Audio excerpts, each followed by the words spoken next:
अस्सलाम वालेकुम जी, मैं हूं मलिक तहसीन। आज आपने एक नई वीडियो के साथ। आज की वीडियो में हम पुर्तगाल में नेशनैलिटी के हवाले से जो डिस्कशन चल रही है उस पर बात करेंगे कि पुर्तगाल में नेशनैलिटी अप्लाई करने के लिए कौन सा प्रोसेस है, कौन से डॉक्यूमेंट्स आपके पास होने चाहिए और इसमें इस वक्त शेड्यूल टाइम जो है कितना लग रहा है।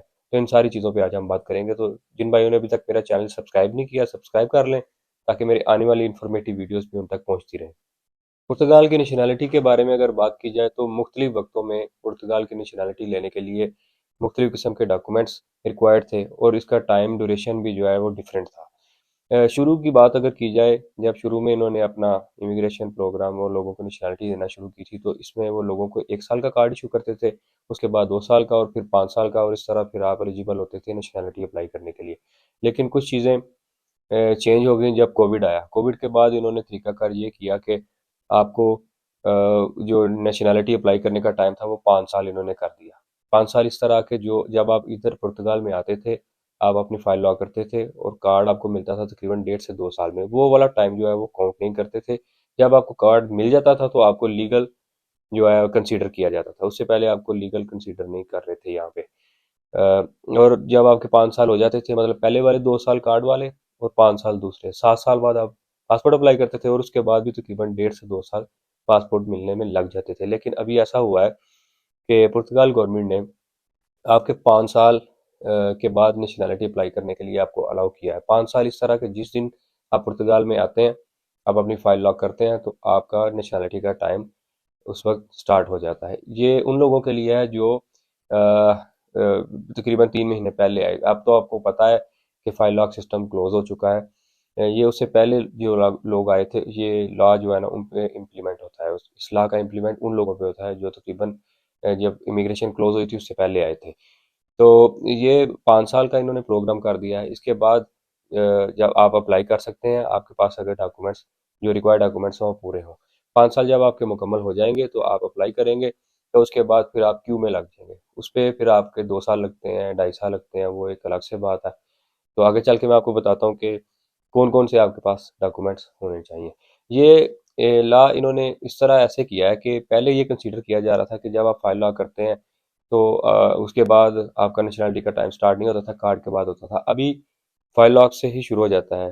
लॉयर की ये बहस रही है, कोर्ट में भी, इनकी नेशनल असेंबली में भी ये चीज़ें चलती डिस्कस होती रही हैं कि जब बंदा इधर आ जाता है, उसके पास यहाँ का निफ होता है, निस होता है, वो यहाँ पे आके जॉब भी कर सकता है, बिजनेस भी कर सकता है, लोन भी ले सकता है, सारे मामलात वो कर सकता है। तो उसको और लीगल होने के लिए कौन से तरीकाकार होना चाहिए, तो इस पे इन्होंने ये अब लॉ को चेंज करके तो ये कर दिया कि जिस दिन बंदे की फाइल लॉक होगी उस दिन से उसको लीगल कंसीडर किया जाएगा, तो उसका नेशनैलिटी का टाइम भी उस दिन से स्टार्ट हो जाएगा। अब आपको मैं बताता हूँ कि आपने, अगर आपके 5 साल यहाँ पे पूरे हो गए तो आपने नेशनैलिटी कैसे अप्लाई करनी है। कुछ लोगों का ये ख्याल है कि जैसे टीआरसी कार्ड है जो आइमा वाले दे रहे हैं इस वक्त लोगों को, शायद नेशनैलिटी भी आइमा का ही काम है। लेकिन आइमा ने अपने आप से काफ़ी ज़्यादा बर्डन जो है हटा दिया। इस वक्त आपको पता है कि बायोमेट्रिक जो कार्ड के हो रहे हैं वो भी इन्होंने काम कॉन्ट्रैक्टर को सौंप दिया है। बड़े बड़े ये सेंटर बना रहे हैं पुर्तगाल में जो बायोमेट्रिक कर रहे हैं लोगों के, और जो एडिशनल काम है दूसरा वो आइमा वाले खुद कर रहे हैं। इसी तरह इन्होंने नेशनैलिटी का काम भी जो है ना, इनका एक डिपार्टमेंट है आईआरएन को दे दिया हुआ है। आईआरएन वाले अब ये नेशनैलिटी को डील करेंगे। लेकिन आईआरएन में जाने से पहले आपके पास पुर्तगाल से एक सर्टिफिकेट मिलता है जो ये डिक्लेयर करेगा कि ये बंदा जिस दिन फाइल लॉक हुई है उसके बाद 5 साल इसके मुकम्मल हुए हैं या नहीं। अगर वो सर्टिफिकेट वो उसी सूरत में आपको देंगे जब आपके यहाँ पे 5 साल पूरे हो जाते हैं, और वो सर्टिफिकेट आपने फिर लेके आईआरएन जाना होता है। आईआरएन जाने के लिए इसके अलावा आपके पास और भी काफ़ी डॉक्यूमेंट्स होंगे, वो मैं आपको बताता हूँ तरतीब से। नेशनैलिटी अप्लाई करने के लिए जब आप आईआरएन जाते हैं तो आपके पास आपका पासपोर्ट होना चाहिए और आपके जो रेजिडेंस कार्ड होता है, जो आपको लेटेस्ट जो आपके पास रेजिडेंस कार्ड होता है वो आपने साथ लेके जाना होता है। इसके अलावा आप इनकी कापीज इस तरह लेके जाएं कि आपके पास ये ओरिजिनल भी हो, और कॉपी आपने इस तरह करानी है कि आपने अपने सिग्नेचर वाला और फ्रंट वाला जो पासपोर्ट का पेज है वो एक ही पेज पे करानी है। ये दोनों कॉपीज आपने लाजमी एक ही पेज पे करानी है। ये बात याद रखें कि खाली वो पिक्चर वाला पेज ना लेके जाएं, साइन वाला भी लेके जाएं, क्योंकि अगर आप चाहते हैं कि आपका काम डिले ना हो और प्रॉपर जो डॉक्यूमेंट्स उनको रिक्वायर्ड है वो मिल जाए, तो ये जो मेरी वीडियो है इसके जो डॉक्यूमेंट्स मैं आपको बताऊंगा इसको फॉलो करें। और दूसरा, आपके पास जो आपका लेटेस्ट रेजिडेंस कार्ड है वो भी जो पेपर के ऊपर उसका फ्रंट और बैक दोनों की पिक्चर होनी चाहिए। इसके बाद आपने ये करना है कि आपके पास लैंग्वेज सर्टिफिकेट होना चाहिए। आपको चाहिए कि नेशनैलिटी का जब आपका टाइम आ जाए तो उससे पहले ही तकरीबन 1 साल पहले ही कोशिश करें कि किसी तरीके से आप IEFP अदारा जो है इनका पुर्तगाल में जो लैंग्वेज कोर्स करवाता है आपको, वो फ्री ऑफ कास्ट होता है, आप उसमें एडमिशन ले लें।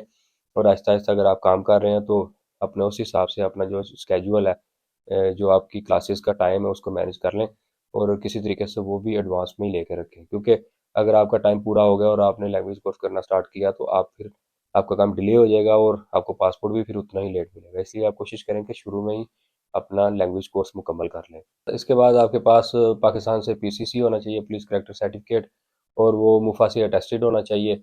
और आपके पास बर्थ सर्टिफिकेट होना चाहिए पाकिस्तान से, वो भी अटेस्ट होना चाहिए। आपके पास नेशनैलिटी का फॉर्म होना चाहिए, उस पे जो भी डिटेल है वो फिलअप करके ये सारी चीज़ें आपने इकट्ठी करनी है।